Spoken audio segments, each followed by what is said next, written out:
တပုတ်ရဲလာရဲ့ညစ်နေပိုင်မိုးကောင်းကင်မှာကျဲတပွေ့မြမကြည့်ပဲမှောင်တလောက်မှောင်နေပါတယ်ဒါပေမဲ့အဲ့ဒီမှောင်ထုကြီးထဲမှာတခုခုတော့ရွေ့လျားနေတယ်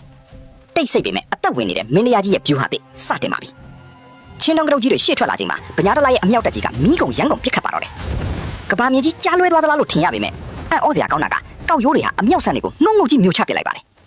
အမြောက်ဆန်တွေမပေါက်ကွဲတော့ကြောင့်ဗညာတလာရဲ့ရီမန်းချက်တွေဟာကောက်ရိုးပုံကြီးတဲ့ထဲမှာပဲကွဲပြောက်သွားခဲ့ရပါတယ်ရန်သူတက်ရင်သားရောက်တာနဲ့ရန်နဲ့ငရုတ်ရောထားတဲ့ဝါးတိုင်တွေကိုမီးရှို့ပြီးတက်ထဲကိုမှိုင်းတိုက်လိုက်ပါတယ်ဆက်ရှားလာတဲ့ငရုတ်ရန်ငွေကြောင့်ဟန်တာဝတီစစ်တီတွေဟာတောက်မခံနိုင်တော့ပဲတက်ထဲမှာပြေးဆင်းကြတယ်ထို့ချိန်တွင်မင်းရကြီးစစ်တီတော်များအလုံးအရင်နဲ့ဝင်စီးနေကြတယ်ဗညာတလာမှုကမိသားစုနဲ့အတူအချိန်မီထွက်ပြေးသွားပြီမင်းရကြီးပြည်မြို့ကိုကဲ့တင်နိုင်ခဲ့ပြီမင်းရကြီးဟာပျက်စီးနေတဲ့ပြည်မြို့ကိုပြန်လဲကုသပေးပြီးအေယာဝတီမြစ်အတိုင်းဆက်လက်ဆုံးဆင်းခဲ့ပါတယ်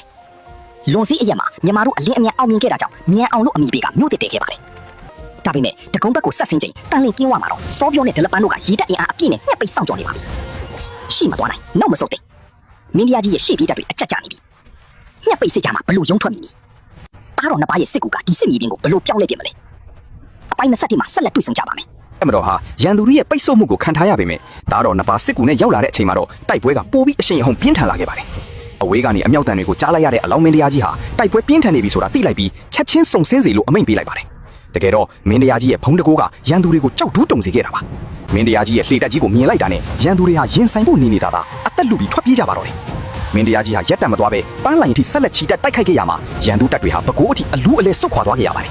ဒီလိုနဲ့တကုံမြို့ဟာအကာအကွယ်မဲ့သွားပြီးမင်းတရားကြီးဟာဘိုးဘအချမ်းရံတွေနဲ့အတူတကုံကိုအောင်မြင်စွာသိမ်းပိုက်နိုင်ခဲ့ပါတယ်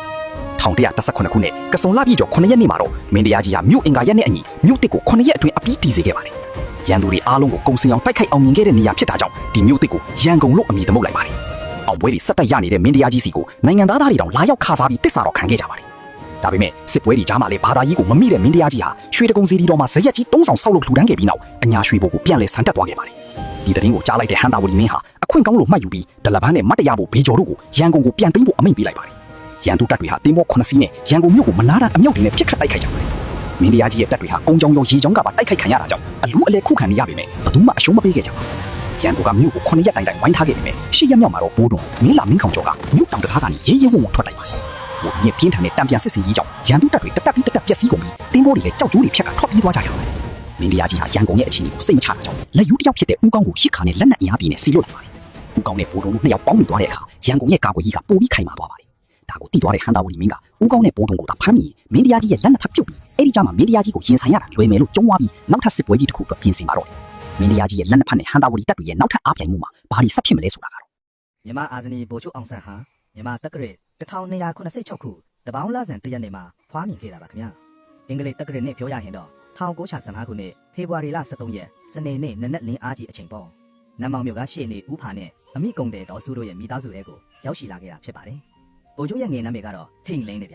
ျသူကမွေးကြီးမောင်နှမ9ယောက်ထဲမှာအထွေးဆုံးသားလေးပေါ့အငယ်ဆုံးဆိုတော့လေအိမ်သားတွေရဲ့အချစ်တော်လေးပေါ့လေအကို3ယောက်ကတော့ငငယ်ကလေးကကြောင်းတက်ကြပြီးမဲ့အောင်ဆန်းကတော့အမေလိုက်မှကြောင်းတက်မယ်ဆိုပြီးကပ်ဖက်နေခဲ့တာအဲ့ဒါကြောင့်ပဲအမေချစ်သူတော်စုကလည်းသူ့ရဲ့အထွေးသားလေးကိုအလိုလိုက်ပြီးချစ်ခင်နဲ့ပဲထားခဲ့ရရှာပါတယ်ခင်ဗျာဒါပေမဲ့အလှအပြောင်းကတော့ရှိလာခဲ့ပါတယ်အကိုဖြစ်သူအောင်တန်းကိုရင်ဝစ်တဲ့အခါကျတော့အောင်ဆန်းကလည်းကျွန်တော်လည်းရှင်ပြုတ်ခြင်းနဲ့ဆိုပြီးအမေကိုပူစားပါလေတော့အဲ့ဒီမှာねအမေတော်စုကအခွင့်ကောင်းယူပြီးရှင်မပြုတ်ခင်စာရေးစာဖတ်အရင်တက်ဖို့လိုတယ်လို့ပြောလိုက်တော့မှအသက်10နှစ်အရွယ်မှာနတ်မောက်ကဦးတော်ပြီးတော့အဖုံးကြီးเจ้าမှာပထမဆုံးကျောင်းစတက်ဖြစ်ခဲ့တာပါအောင်ဆန်းဟာငယ်စဉ်ကတည်းကတရားတာနဲ့မတရားတာကိုကောင်းကောင်းခွဲခြားတတ်တူဗျာအမေဈေးရောက်လို့ဈေးနည်းနည်းလေးတင်ရောက်နေတော့မှသူကမကြိုက်ဘူးလေအမေအဲ့ဒီလိုမလုပ်နဲ့ဆိုပြီးဝင်ပြောတတ်လို့လူကြီးတွေကသူ့ကိုအမြဲအချစ်ပို့ခဲ့ကြတာပေါ့အသက်73နှစ်အရွယ်ရောက်လာတဲ့အခါမှာတော့အင်္ဂလိပ်စာသင်ကြားဖို့အတွက်ရေနံကျောင်းအမျိုးသားကျောင်းကိုပြောင်းရွှေ့ခဲ့ပါတယ်